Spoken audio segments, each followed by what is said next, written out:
Seconds, yes, 6 o'clock. Oh, Hello, God. everybody. Welcome to AU4H Radio Wellness Wednesday.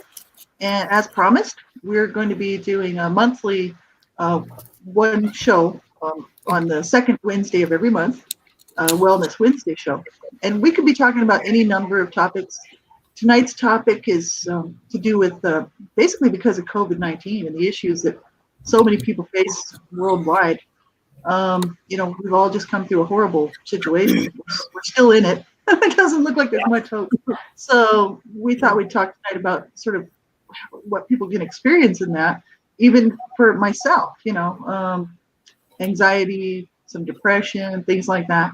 These are actually not uncommon. And so many people around the world are dealing with this stuff right now. So we thought we'd address this tonight. So hi, Lee. Hi, Donna. Hi, everyone. Hi, Laurie. Hi, Lee. I'm glad to be here tonight. Yeah. Do we have any comments or? Nope. The comment section, we were maxed out, so we won't have any until next week. Okay. So no comments. Sorry about that. Well, we've been getting so many comments that we can't, like, our feed is overloading and they only allow us so many a month. So right. Anything that's there will show up next week. Okay. So we'll get to them eventually. So Yes. so there's no comments for this show. Sorry about that. But thank you for all your comments, and we do appreciate the feedback, everybody. This COVID-19, I mean, isolation for most people, so many people struggling, and it's, struggling with all sorts of things. So, not only mental health issues and stress and anxiety, but also physical stuff going on. And, because a lot of us so isolated and have been for a long time, it's been very difficult. And I know just for myself, I thought I was handling things quite well. Actually, I think I did, because I've been isolated since December 2019. So that's like 15 months of isolation with my cat. And, but I do reach out, like I said, I do talk to Lee and I do talk to Donna. I talk to other people too and other friends and stuff, but I don't see anybody on the day-to-day, thing. It's not like it used to be when I was out working and out busy, in the sort of dealing just with regular people, regular life. So this has sort of been a bit bizarre. And I wasn't feeling all that overwhelmed. Maybe last spring when the COVID-19 actually got going and was really, starting, and it was just a big mess. Everything was shutting down. The border was shutting down. The world was shutting down. And it was like, that was a bit stressful. But as the year kind of progressed, I was doing okay. But I hadn't taken on too many new projects or anything. And then just this last few weeks, I just started realizing, wow, I'm becoming overwhelmed. I've got some anxiety going on. I've got a little bit of depression going on. Like, what is going on? Because I was feeling good. And I'm like, well, this, it's possibly just because for COVID-19, I've been so isolated and so shut down for so long that now that I'm trying to do a few things, I'm like, wait a minute, overload, So I just started taking a look, for myself. This is sort of something that people can do, if you're experiencing, just depression out of nowhere or anxiety or this type of thing, feeling a bit overwhelmed. What I did was I just started taking a look at what was priority, Yeah. like what really needed to be taken care of and what didn't, and take that stuff that doesn't really matter off the list. It's like, okay, that doesn't even need to be there. Like, that's just adding extra stress and extra stuff to my, already kind of overwhelmed situation. So, I did actually have to unload a few things, but I realized that, wow, that was where my stress was coming from. It's just a little much. And maybe 2 years ago would have been fine, but I think it's because of this COVID-19 and all of this sort of anxiety and the issues that, so many of us are facing. It's like, so many people out of work, so many people are losing their homes, so many people are losing their, lost their businesses, right? Especially small business. It's a huge issue for small businesses. job cutbacks. People are wondering if they're going to even be able to keep their jobs. This is a really hard time. And we all thought, well, okay, when 2021 rolls around, maybe things will be better. And they said, it's not going to be till the end of the year. Things aren't looking like it's going to change anytime soon. You know what I mean? So I was thinking, this is so hard for most people. And I thought this is such a timely topic really to be talking about again, is this issue that so many people are going through. And like I said, for myself, I really had to sit down and think about what the priorities are in my life. What's important, and what do I need to do versus what did I have on my plate that really didn't need to be there, And I just started looking at what was really important to me, and some of the stuff I did lose, and I'm like, okay, I'm gonna have to let some stuff go. And it did right away, automatically. I was just like sitting there and I'm like, okay, I feel better already. Yeah. Just from taking that pressure off, it's like, okay, that takes a lot of pressure off. And maybe that, these things can be looked at again at a later time, you know what I mean? Like a later date, and say, okay, maybe I'm feeling better. I can start incorporating some things back in. But I think that's what we can all do, if we're feeling overwhelmed or overloaded or whatever because of the situation we're in. We can take a look and say, what can I sort of trim back that doesn't need to be there? And it's just so important. I have suffered from depression in the past, and mainly due with child abuse, as everybody knows, and just kind of let's say some anxiety, And so I'm always on the lookout because I can kind of tell when I'm starting to sort of go down, into sort of like a spiral.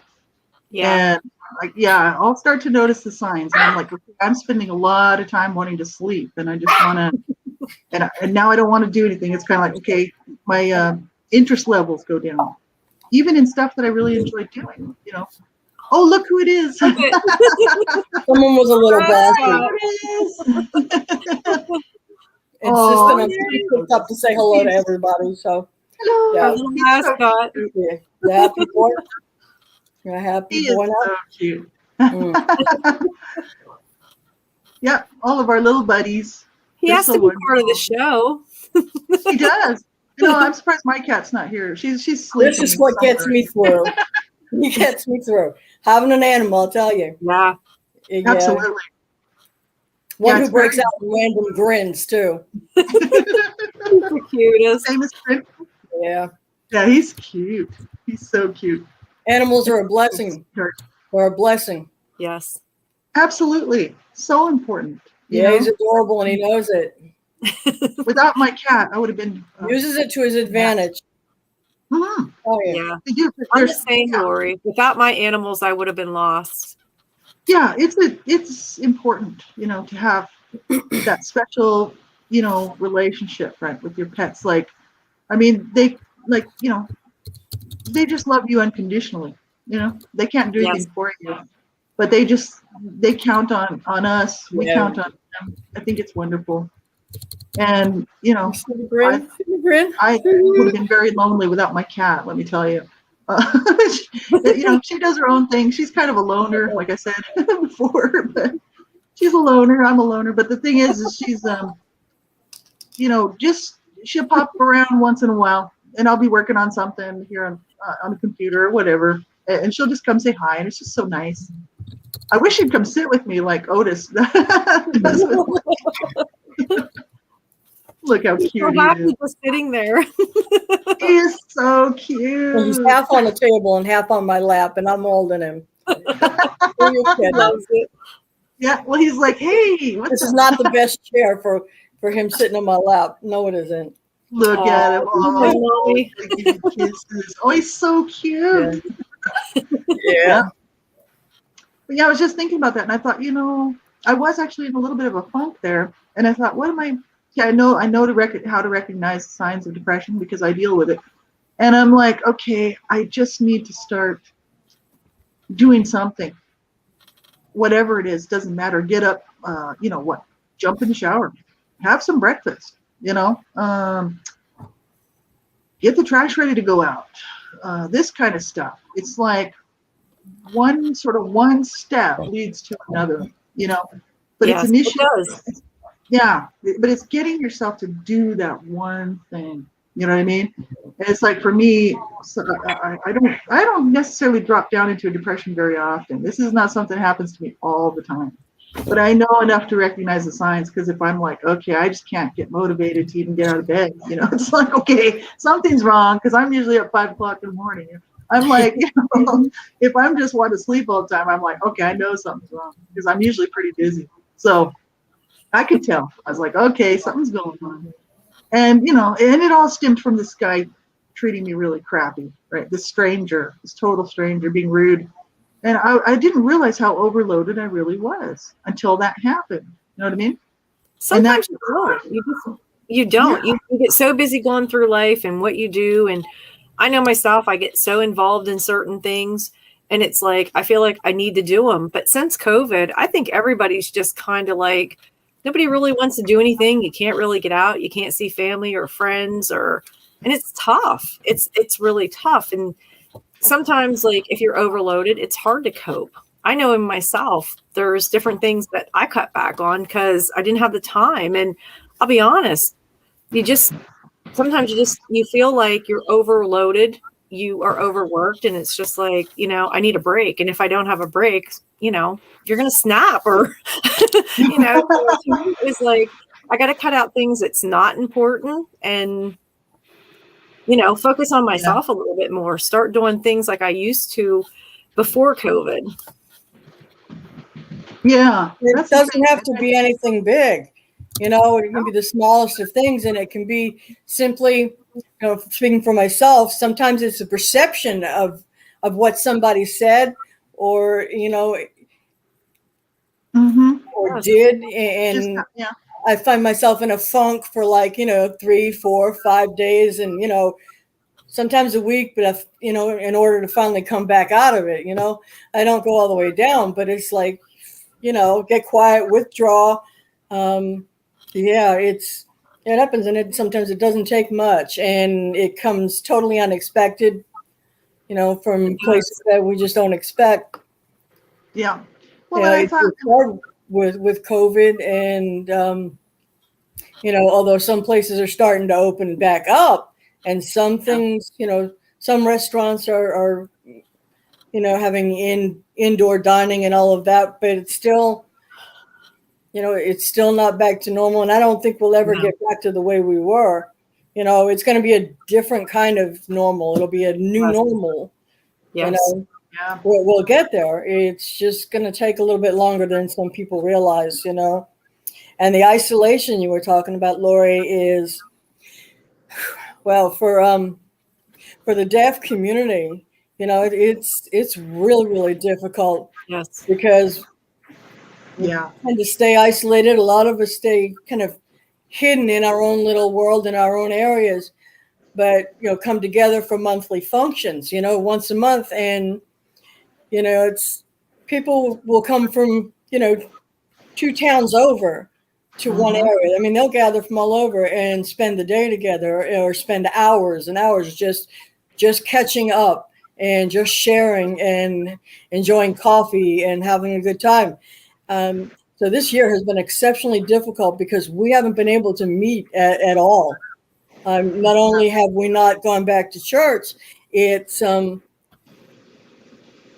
there's no deaf events still. There's no deaf coffee chat. There's no silent lunches. So it's really hard. And I'm hoping that we can really start doing something, even if it's getting together at the local park and kind of staying distance.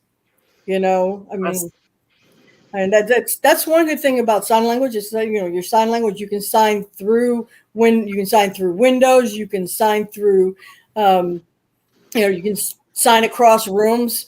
So social distancing, we got that. You can still talk. But it's still incredibly difficult because we can't meet.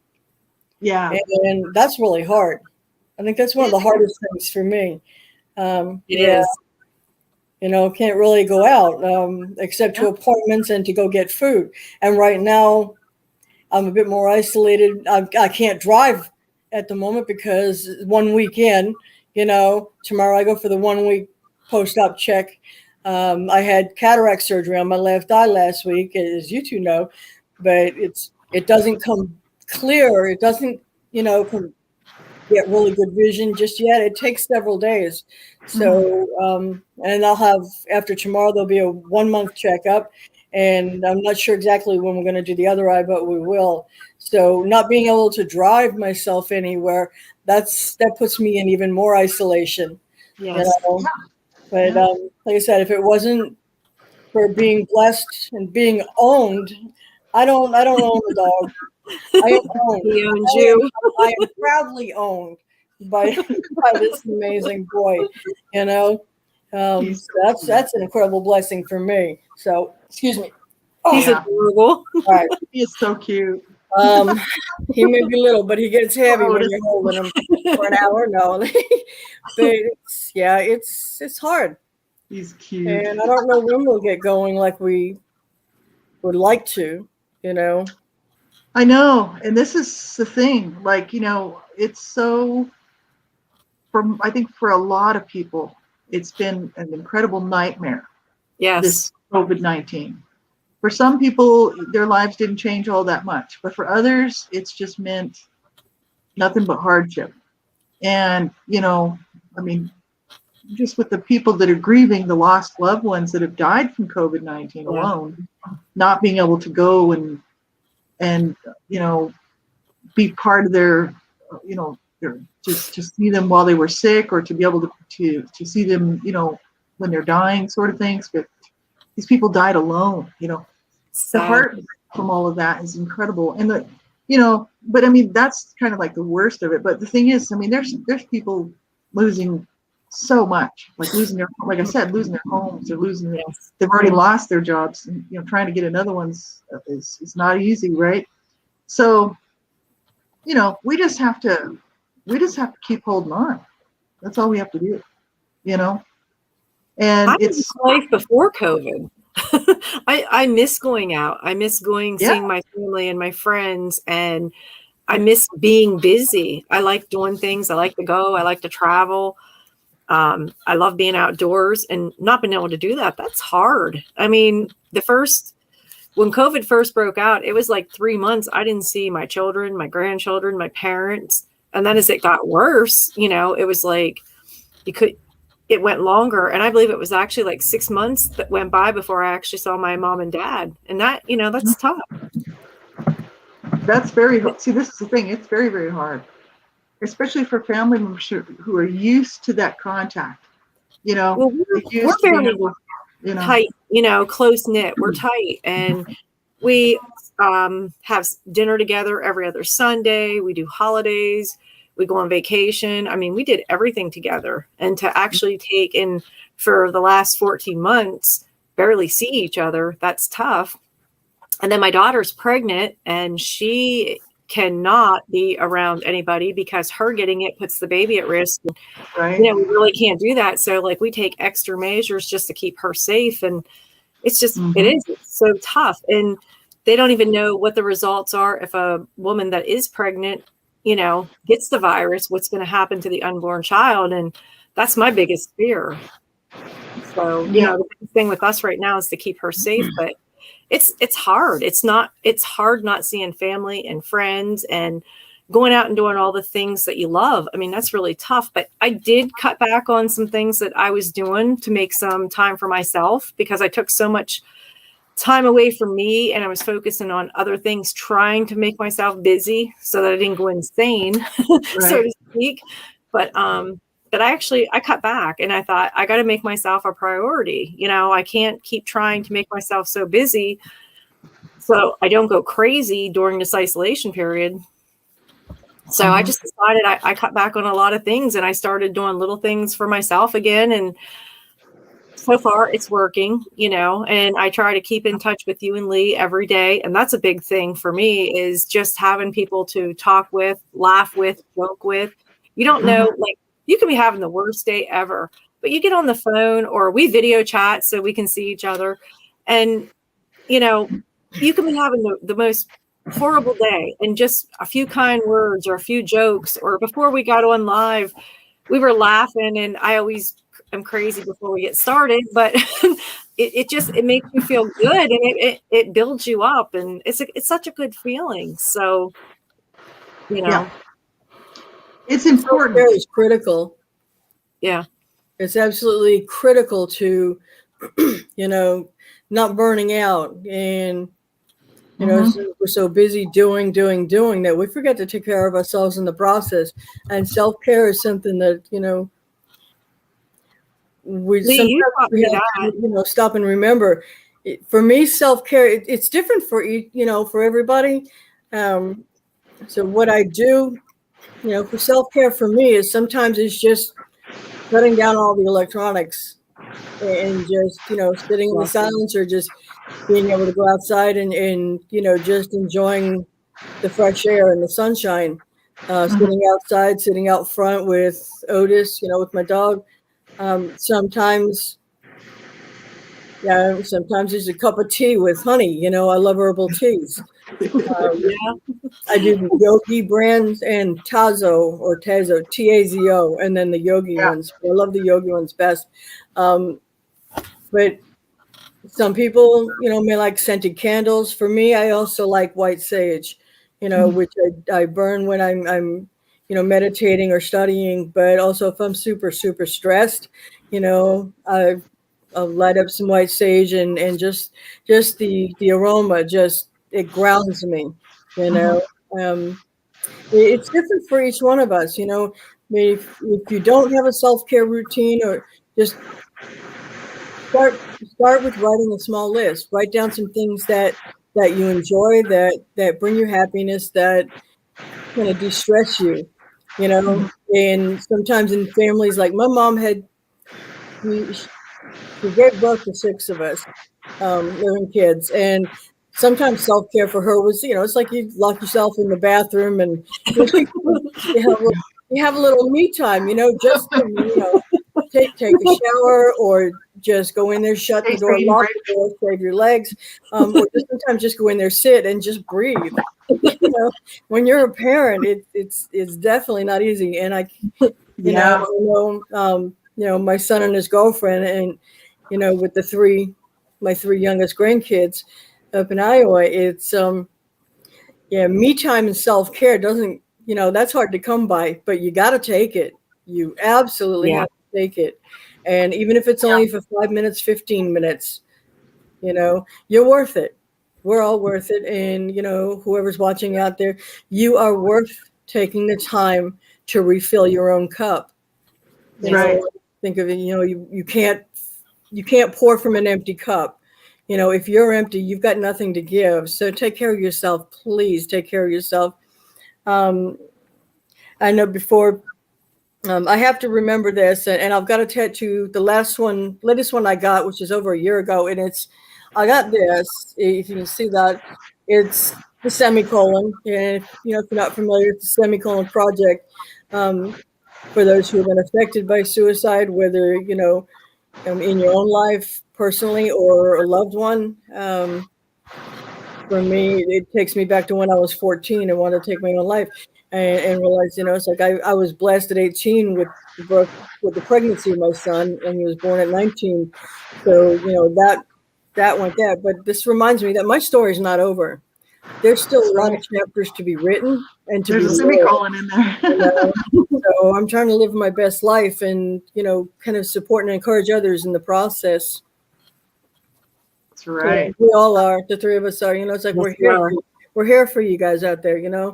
Whatever you're experiencing, you just need some support. And there's some hotlines that will get shared in a little bit with Laurie when she gets back talking about that. So. Yeah, it is important. Like we were saying, if we have to be able to recharge. You know what I mean? Like self-care is very important, and I think a lot of people don't do it. I think a lot of people don't.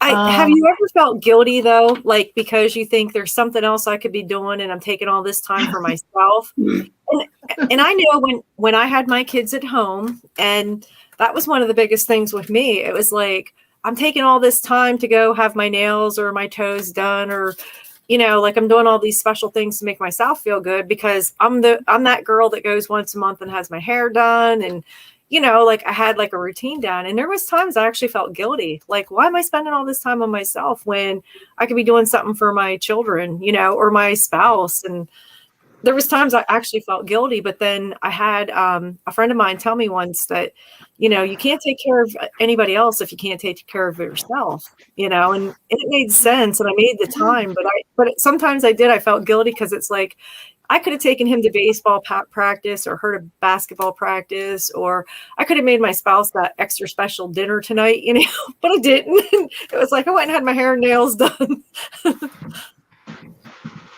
Yeah, this is the thing. And then you think, it's kind of like, it's like, well, I should be helping somebody else. I should be, you know what I mean? But we do, as anybody on the planet has to take care of themselves, And I think a lot of people aren't shown how to do that, or they're just not, they don't see it as in their examples of their own families, like growing up. If they didn't see a parent take time and do self-care, they don't realize how important that is. You know what I mean? I think a lot of people don't realize how important it really is. I never saw my mom take time for herself, ever. Yeah. See, I think a lot of us are in the same boat. Not seeing an example that's the same with me too. My mom didn't do self-care, and it's just it's something that I didn't grow up with. So I had to hear about it and learn about it, much later in life, right? And I wasn't any good at it until much later. Having to make the time for self-care is absolutely critical. Even if you've got to set your alarm, set your phone alarm, and make time for a bubble bath or just a soak, just a hot soak in the tub or a hot shower. But set your alarm if you've got to do that, because it's so incredibly important. Mm-hmm. And feeling guilty, a lot of us do. It's like, because we're so busy helping others, though. And it's like, we are worth it. We're worth that self-care, Yeah, that's right. We can't continue to help others if we're burnt out. If there's nothing left for us to give, we've got to replenish. We've got to replenish. Right. Yeah, and that's for men, too. It's not just for women. Yes. Just because we're all three women sitting here talking about this is also for men too, because we know that a lot of men listen to our shows, and it's important for you to take care of yourself, because you can't keep going and keep going and keep going without doing a recharge, without doing some of your caring for yourself. You know what I mean? And if that whatever that means in your life, like Lee was saying, like most guys wouldn't want to light votive candles and scented candles and stuff, but it's kind of like making some time for yourself, making some time to do something that you actually like to do.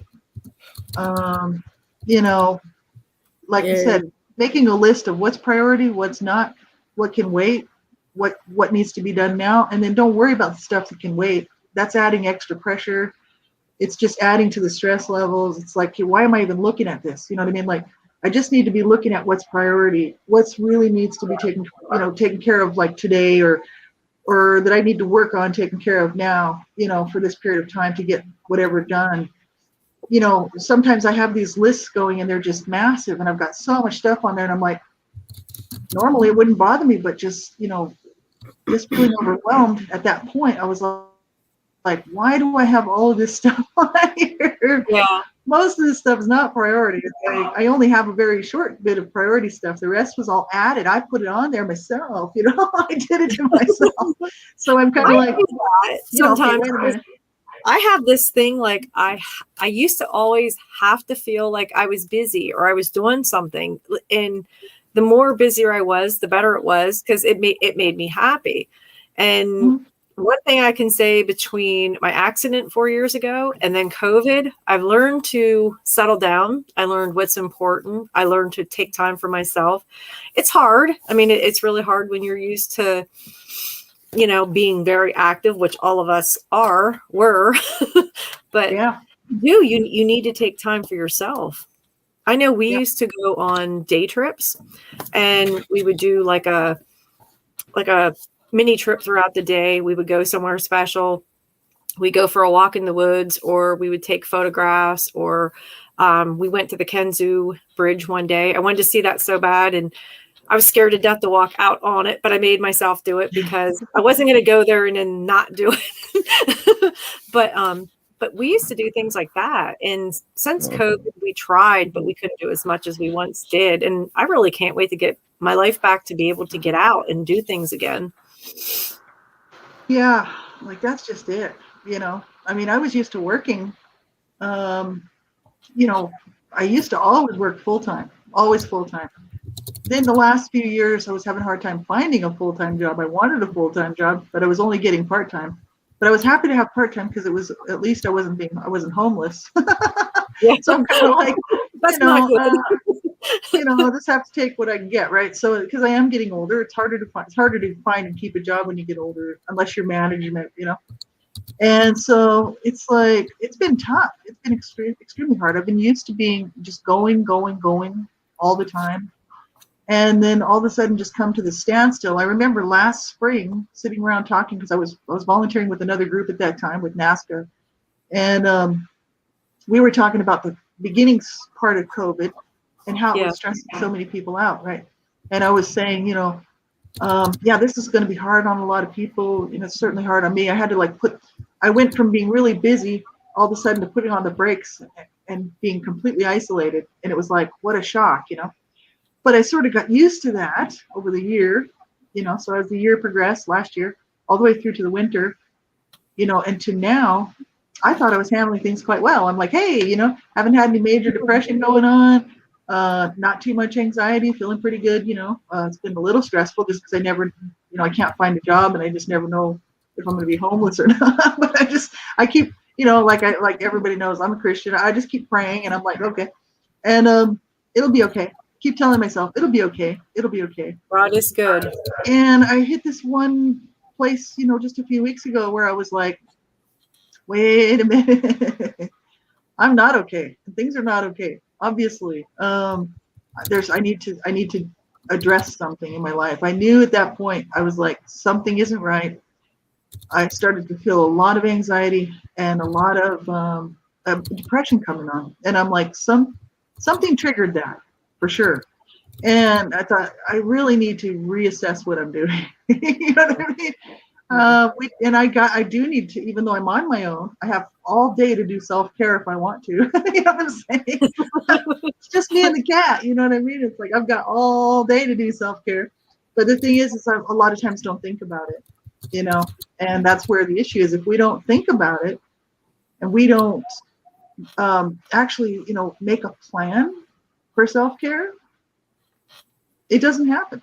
You know what I mean? We could even have time to do self-care, but if we don't think about it, it's like, no, we don't do those things for ourselves that we know will help us to get through whatever we need to get through, And so I think that's the biggest thing is we have to incorporate it into our life. This is what I'm working on. Yeah, this is what I'm working on. Because like I said, I'm not going to sit here and tell people that I'm like some sort of specialist on self-care. The issue is I understand how important it is because I'm a person who never did it.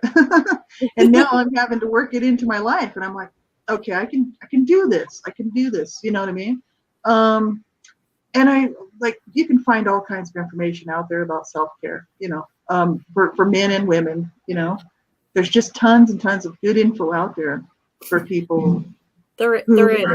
Yeah, I mean, just I've checked a lot of stuff out reading it, and because of the child abuse healing work that I've done. There's a lot of that in that, so I have looked into it, and I do know sort of what will help me get through anxiety, what will help me get through depression, and I'm getting much better at it these days. Let me tell you, because just even I haven't been really that depressed since my husband passed away 2.5 years ago, and so I really haven't been that down since then. And so I recognized something was wrong because I was like, no ambition, don't even want to get up, just want to sleep all the time.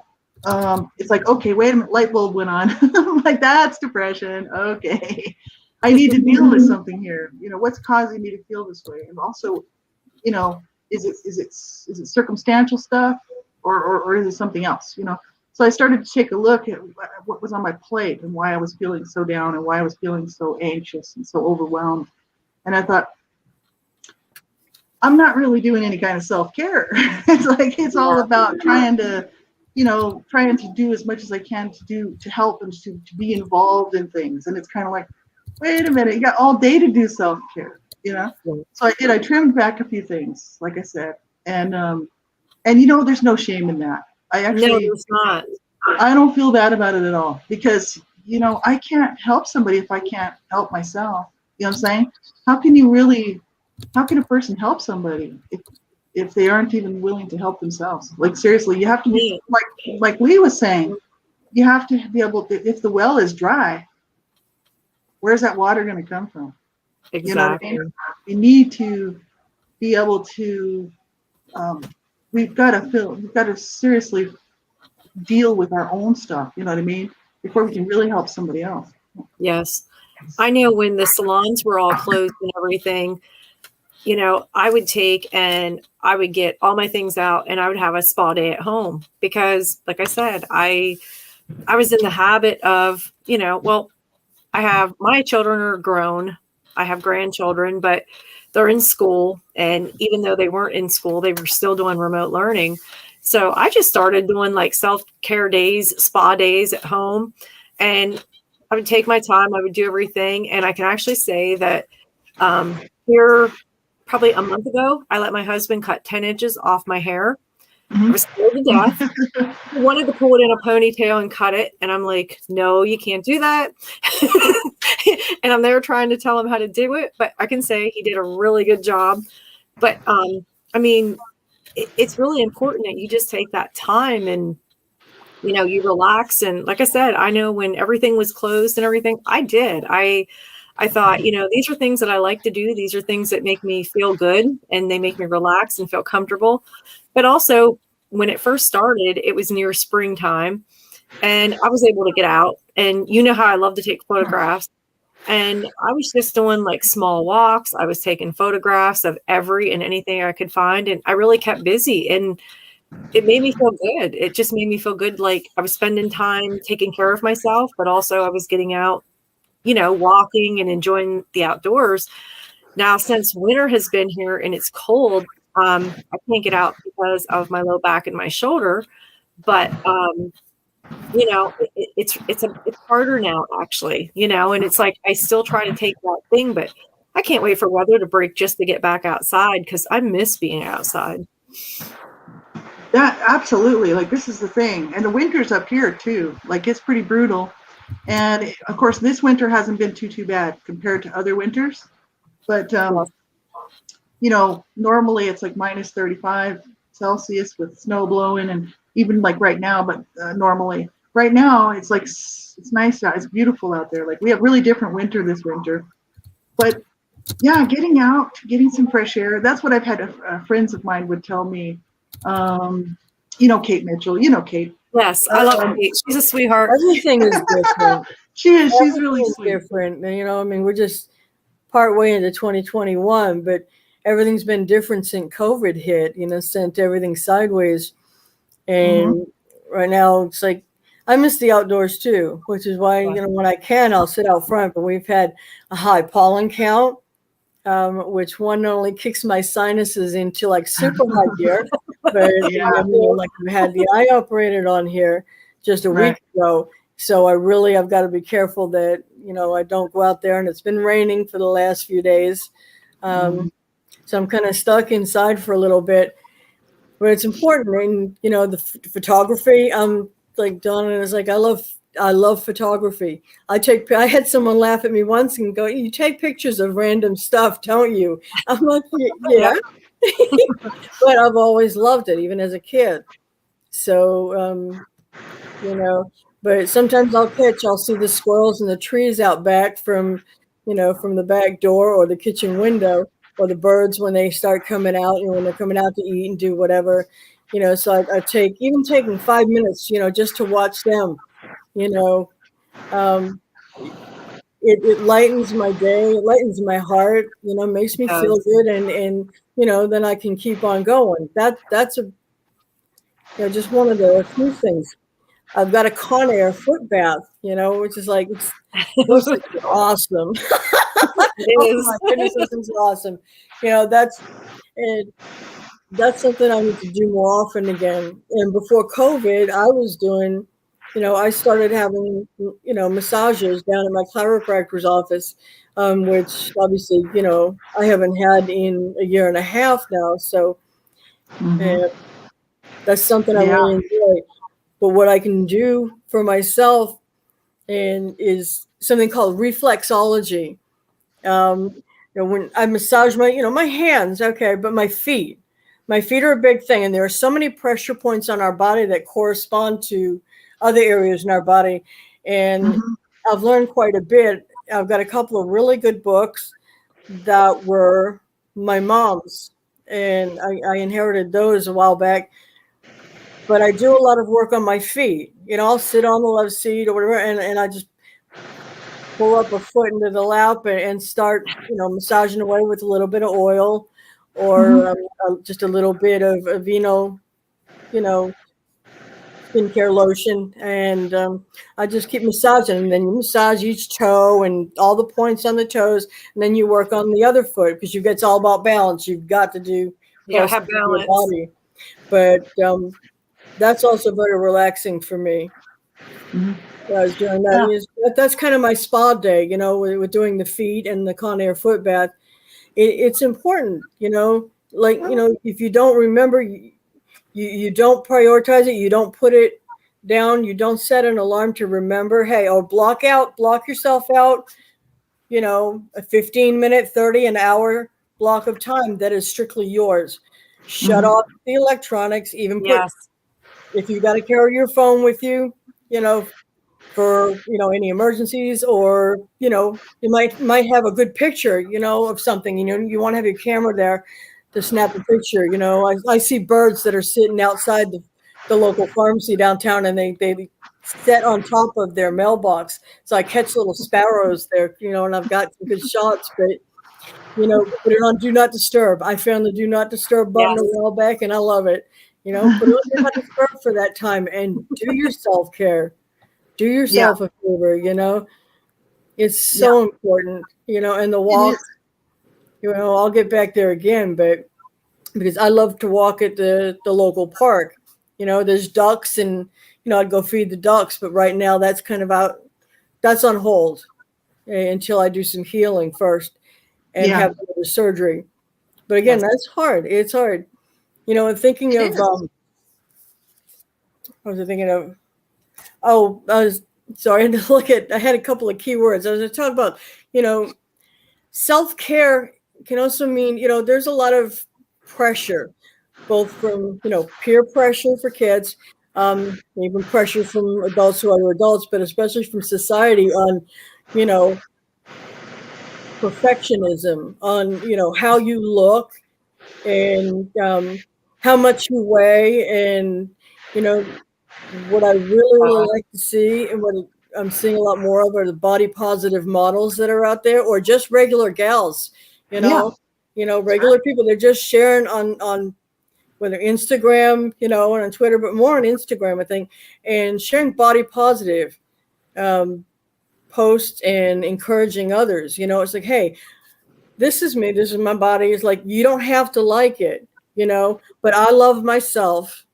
That's and right. I'm going to share with the world and maybe, inspire and encourage others. So I really love seeing those beautiful, beautiful people out there, sharing themselves, because that actually makes me smile, because I've never liked my body for a long time, even before I got pregnant, when I was actually slender,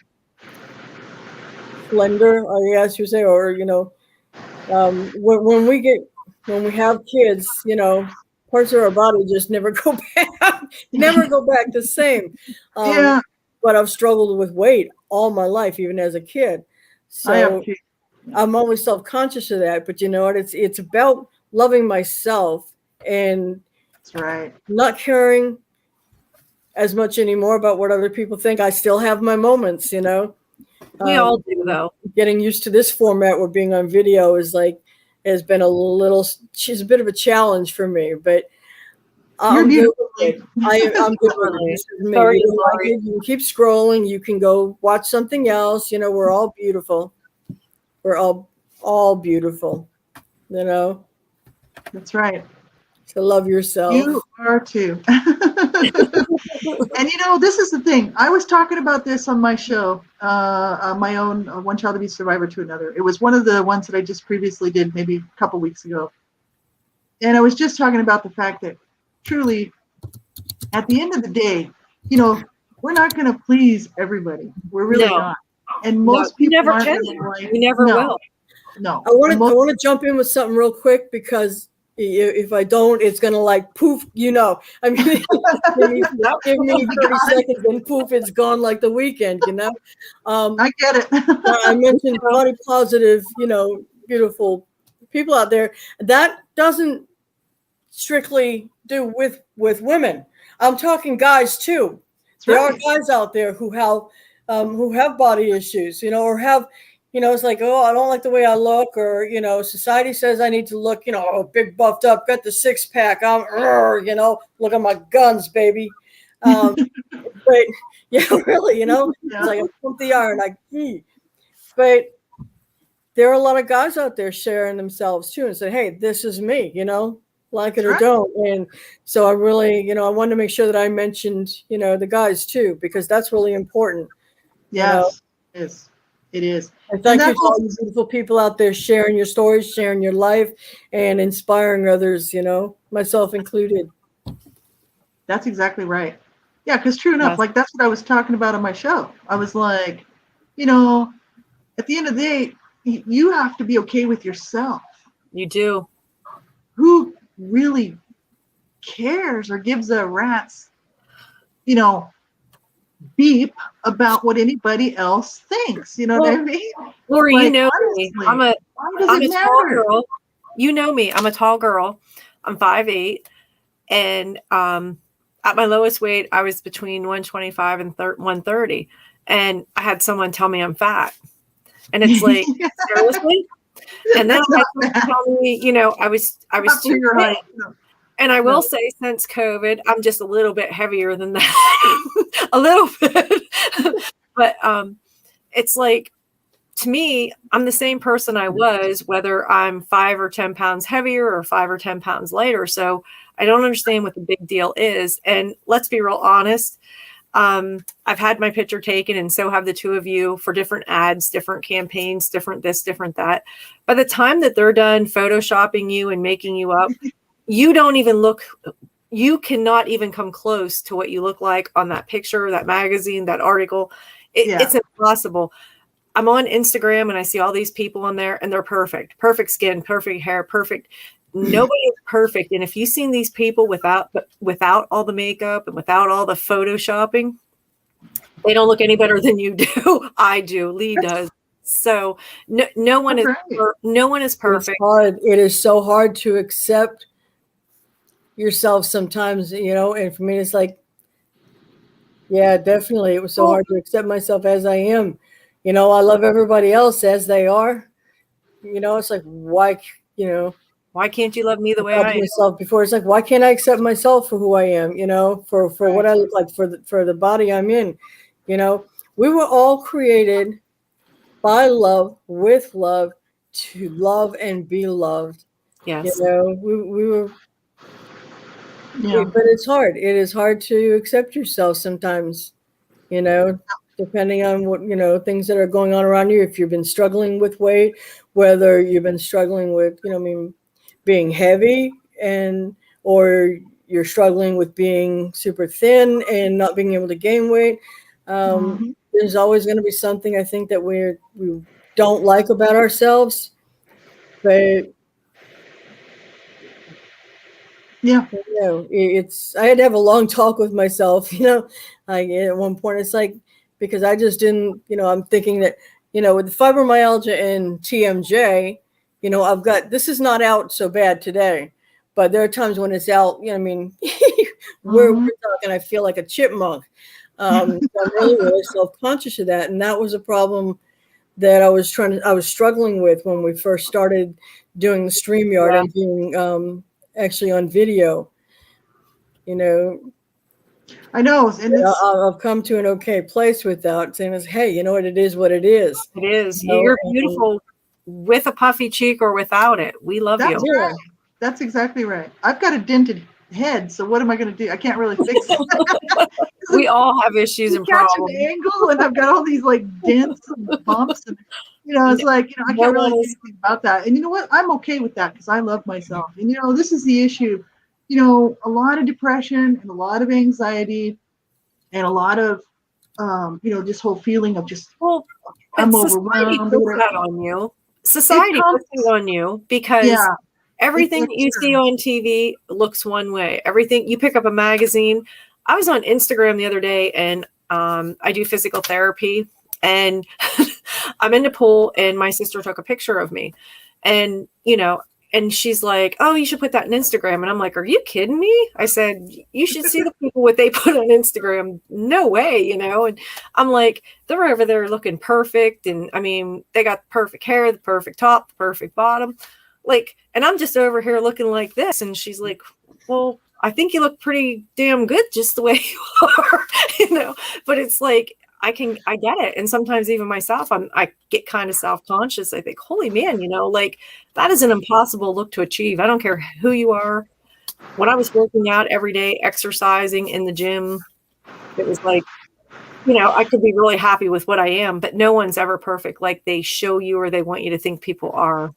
That's right. And this whole idea that society, whoever these people are, would judge somebody because they don't look like that. See, there's no offense to anybody who wants to look like that. A lot of people work really hard to look like that. And, hey, that's great because we're not running anybody down. The issue is there's a lot of other people who have health issues. They've got, all sorts of reasons why they are in the shape that they're in. And a lot of times it's not just because they're lazy or they don't care. Sometimes it's definite, handicaps, physical, actual, ailments and disease and stuff that's going on in their body, and they can't help it, right? So that's why I'm just, I'm not running down anybody who people who do work out and look great, because that's great, that's wonderful for them. But to try to think that all society is going to look like that, no, and judge people because they don't, it's like that's ridiculous. And that's what I'm saying. I'm very comfortable. I think I am actually more comfortable with myself now than I was when I was younger. And when I look back on pictures of when I was younger, I actually think, I wish I looked like that now, number one, but I actually thought I was fat back then, and it's like, boy, what I wouldn't give to look like that today, I know. See, it's that whole mind trip. Yeah, you don't see yourself like that. But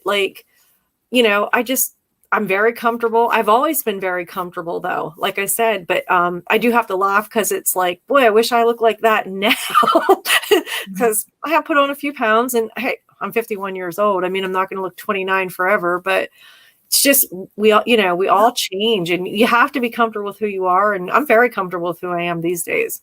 That's right. Because there's nothing like that's what I'm saying. Like a lot of times we're so busy trying to please other people or please the world. Yeah. And actually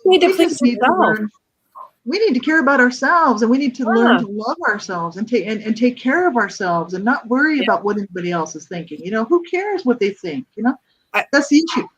That's what I was talking with someone the other day, and I said, I really don't care what anybody else says or thinks, and they had listened to the show and they said, well, you made the comment that you don't care what anybody else is doing. You only care what you and your friends are doing. And I'm like, I don't sit there and I don't follow other people's lives. I don't try to be them. I try to be myself, and I have my own likes and dislikes, and I have my friends, and I surround myself with people who love me and that make me feel comfortable, and I think that means a lot. And you can try to surround yourself with different people, but if you have to try to surround yourself by certain people to make yourself feel good, then I mean, what does that say about you? That's right. And this is the issue, you know, there's a lot of people that would, you know, judge Yeah. without knowing what's going on in a person's life. You know what I mean? And it's kind of like, Yeah, I but don't have Laurie, any it's easy business to doing judge. that. It's easy to judge other people or to have an opinion, but really we could all do that to anyone. You know, I mean, no one's going to be young and beautiful forever. So, I mean, really, they want to judge or whatever, but in turn, somebody else could judge them as well. So, you know, it's easy to turn the tables on people. Yeah, that's right. Well, and the thing is, you know, it's just to me, Yeah. it's just tragic because so many people out there suffering from depression, suffering from, you know, all sorts of things like that, anxiety, you know, just being overwhelmed, feeling down on themselves, you know, and a lot of them actually, if you ask them, have you thought about, you know, have you thought about like how you feel about yourself? Because really, at the end of the day, we're stuck with ourselves. Yeah. You Yes, you can't are. get away from it. You know what I mean? You're stuck with yourself. And it's like, I really worked hard over the last like 10, 12 years to not pay so much attention to what anybody else thinks, but to think No. to change the way that I thought about myself because I was my own worst enemy, man. You know, it's like, and as soon, and that can come back around to haunt you. You know what I mean? If you don't keep that, nip it in the bud. If we have to learn how to really, really care about ourselves and Yeah. how to, you know, accept ourselves for who we are, our strengths, our weaknesses, and be okay with that. Because at the end of the Yes. day, that's all we have. You know what I Oh, mean? we're all our own worst enemy. We're Yeah. all our own worst We enemy. are. And we get stuck in our heads, you know, it's like, get out of, it's hard to get out of, you know, get out of your own way. You know, Yeah. you know, judging others, you're talking about judging others and when they don't know somebody, what immediately came to my heart was, you know, people that are homeless, you know, and if you see somebody that's homeless or you see somebody that, you know, they're sitting in a doorway or they're I don't know, you know, any number of places, but you know they're homeless. You know, they're wearing old clothing or clothing that's, you know, really dirty. They look disheveled, and you automatically judge them. You know, in your head, you're going, oh, you know, lazy, dirty, filthy. You I know, don't do that. why No, don't you some get people a do job? though. You know, but there's so many reasons people are homeless, and you don't know their situation, and No. you know. That's exactly right. Someone had posted in a local group that, you know, get to know a homeless person, you know, if you're able to safely, you know, go out, um, you know, when the restrictions are lifted, buy them a lunch, buy them a meal, you know, take them, you know, McDonald's or, you know, wherever, just sit and talk with them, talk with that Yeah. person and learn something about them and their story. And, you know, You'll you be make your surprised. my eyes opened, you know, to their Mhm. situation because everybody deserves a chance, you know, and not everybody out there that's homeless is lazy. Most of those people, No. um, No. they just got, you know, they had a tough time. They're in a rough patch. And maybe some of those people are homeless due to COVID and not being able to pay the bills. So they're out there living in a tent. Um, and they've just got the clothes on their back. So don't be so harsh. And, you know, don't be so harsh on people. Learn Yeah. a little bit about somebody before you start, you know, before you go judging them, because you haven't even stepped in their shoes, let Right. alone walk a mile in them. Exactly. And I've been homeless, and it's not Yeah. just being without a, you know, per se a building, you know, of your own, a home of your own, or an apartment wherever. You can be homeless so many different ways. You know, you can Mhm. be staying with friends or family. You know, couch surfing. That's another one a lot of Yeah. people are doing. I've done So it. I've just done have a it little many times. compassion, understanding, and that goes a long way. And Yeah, it random does. acts of kindness, you know, bring a smile to somebody's face. Just do something nice, even if it's just smile at somebody, Yep. Yeah. Just smile at, they might need that. The person that looks at you, I say, wow, I needed that today. So That's right. That's Every right. time I think of the homeless, That's my I think bit. of when we were down helping the people in West Virginia with Tent City that time. Oh yeah. I think it was like Yeah. 2015. Some of the stories that those people had, it was unreal. They were normal, everyday people. They get up, they went to work every day. Bad things just really happened to them, that put them in the situations they were in. Yeah. But also, several of the women that were homeless, it had to do with domestic violence. They basically, they were on the run from being abused at home. And a lot of them said right to us when they were telling us their stories that, they could have went back, they could have taken it, they could have, they could have dealt with it, but why do they have to? Why do you have to have somebody beating on you just so that you have a home?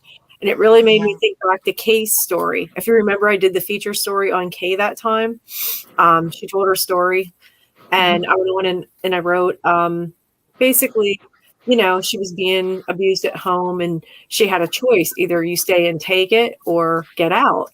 And because she stood up for herself, her husband had put her out. And I remember her working 2 jobs, but she was homeless at Tent City because, she couldn't afford an apartment. And a lot of those people, they really are, they're struggling. And a lot of them have children, and they don't want their children raised in that environment. But let's be honest, they don't have a choice. So I always say, before you judge someone, or you judge someone that's homeless or ill, or someone that doesn't have, or they don't look like you do, think, because you don't know their story. You don't know what they're going through. You don't know what they have been through. And, life is not perfect. Life is not equal, and life is not fair. Sometimes we're handed things that, that never in a million years you think you're going to face. You think life's perfect and life's great. I have this great life, so nothing's going to happen to me. And then you wake up one day and you lose your job, or you lose your home, and, where are you? Or a lot of women, they stay at home, and, the husband works, or the other way around it can be. But if something happens to your husband and he passes on, there's a lot of women left in their 50s to go to work that have never worked before in their lives, and they don't have no other choice but to be homeless. So, really got to start thinking before they judge people so harshly. Yeah, that's true. I try to treat people how I want to be treated. I look at people how I would want people to treat me. Yeah. I'm not a person that I can be ugly to anyone. I cannot just, wake up and be mean, or, hey, I have a bad day like everybody else. But you need to treat people with respect. And I always treat people how I want to be treated. The golden rule: treat others as you want to be treated. Yes. That's right. I don't care if you're homeless, and I don't care if you're a millionaire. You're going to get treated the same in my book. I'm not going to treat one person better because they have a better life, or they have something more, or they have a nice car. That doesn't impress me. What impresses me is human decency and how you treat others. And I think that you should have respect for everyone. You should treat the janitor as you do the CEO. And that's what I always taught my kids. And to this day, they carry it on, and they taught their own children. It's respect with me. You have respect for everyone. Yeah, that's right. That's the way it should be. And it's, I don't know. It's just, I know there's so many people struggling right now. So many. Sad, Laurie. Really sad. And it's not going to get better for a while, and it's going to take time, for people to get their needs met, get those resources and find those resources.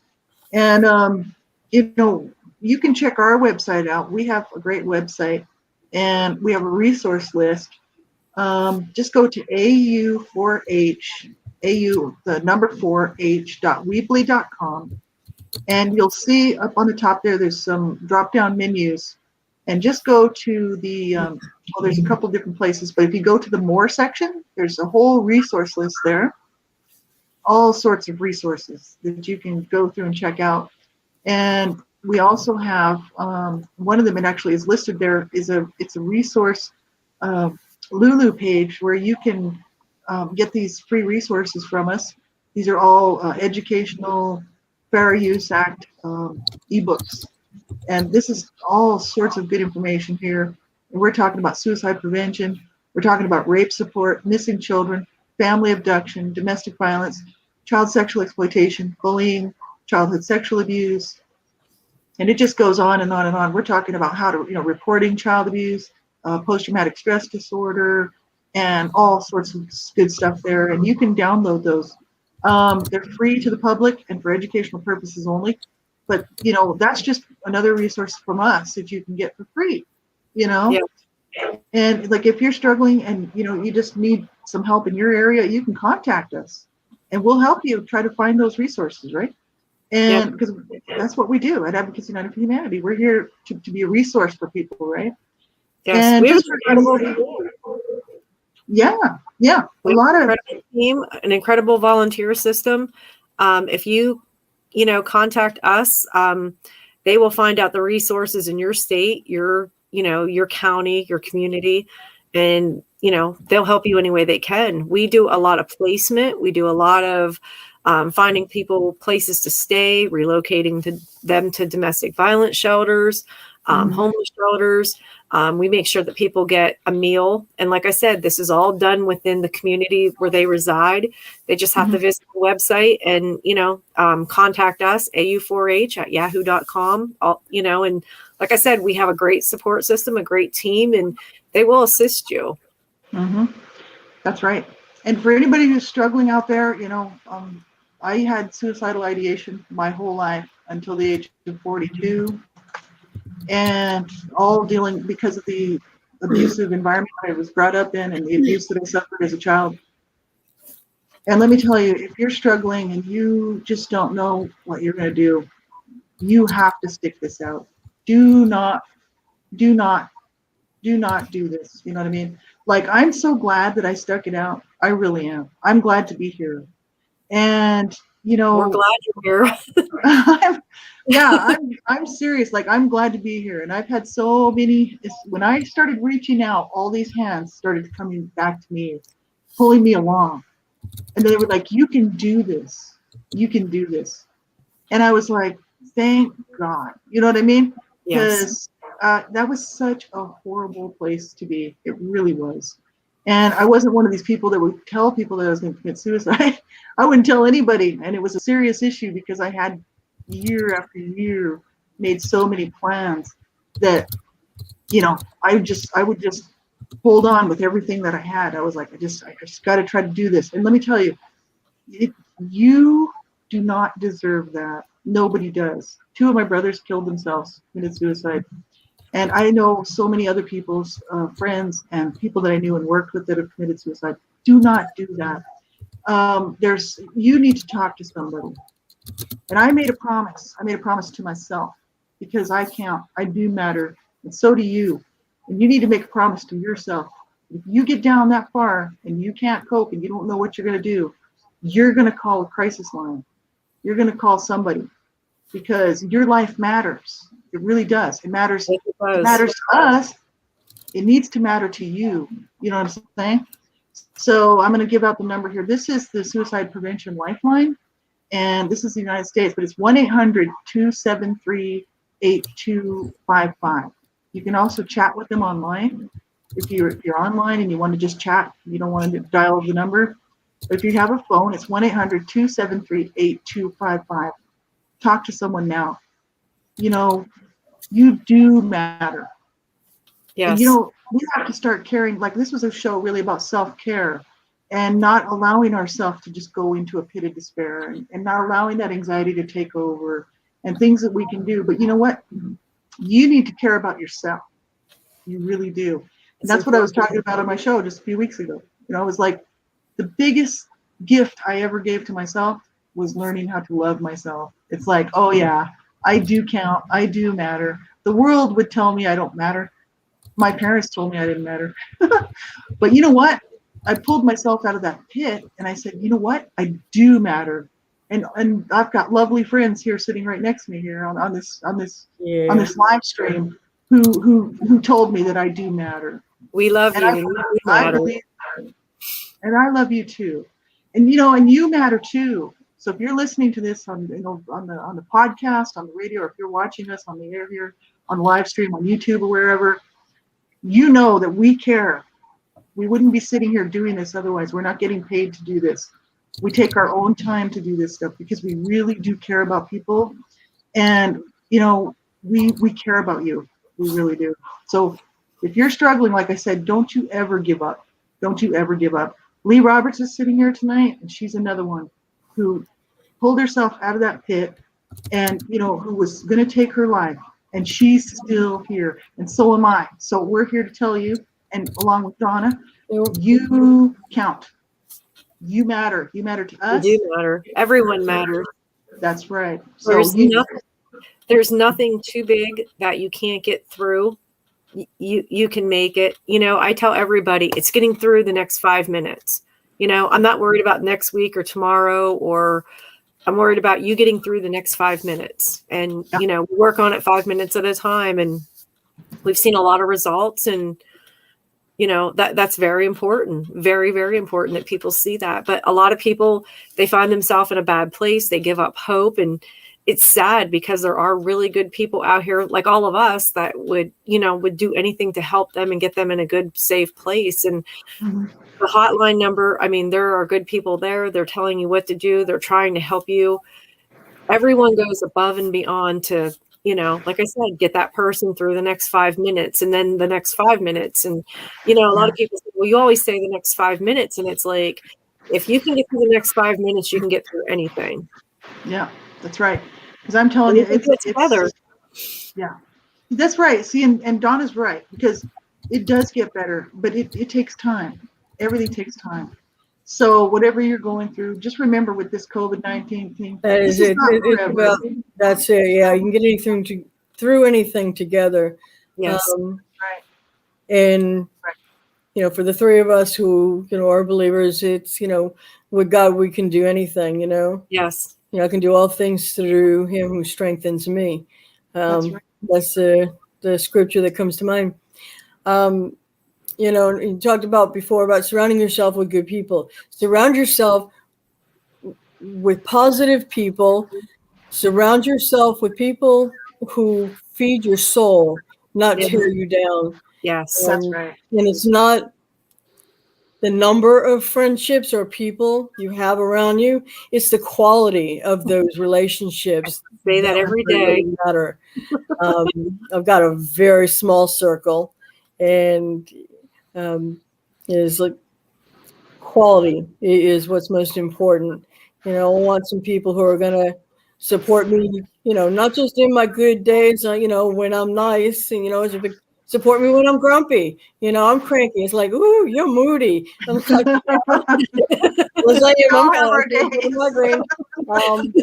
moody is being nice about it, but support yourself. Surround yourself with people who will support you on your journey, and with people who will love you for who you are. That's right. That's right. That's exactly right. You need people that are going to build you up, not tear you down. And exactly. It's important to have a network of people around you, even if it's a small network, doesn't matter, of people that are there for you when you're down, when you all of a sudden, immediately, as soon as I got depressed, I was like, I better tell Lee and I better tell Donna, because I was starting to go down, and I'm like, okay, I need to tell them what's going on, because I'm starting to spiral, and I could see it.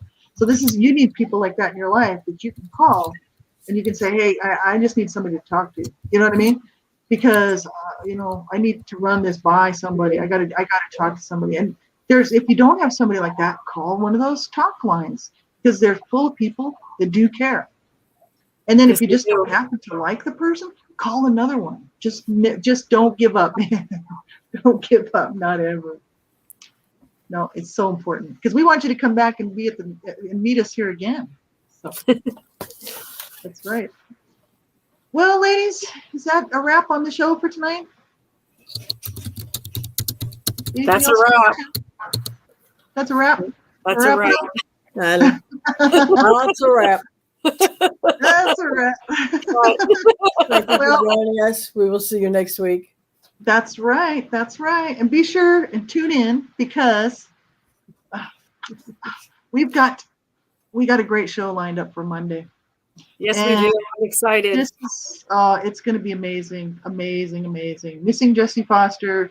Her mother, Glendine Grant, is going to be with us, and we're going to do an interview with her. And we're going to have a couple of shows. It's going to be such a wonderful, time to be able to speak with Glendine, to talk about her daughter, Jessie Foster, who's been missing for many, many years. And, she's out there somewhere, and we got to bring her home. She needs to come home safe and soon. She does.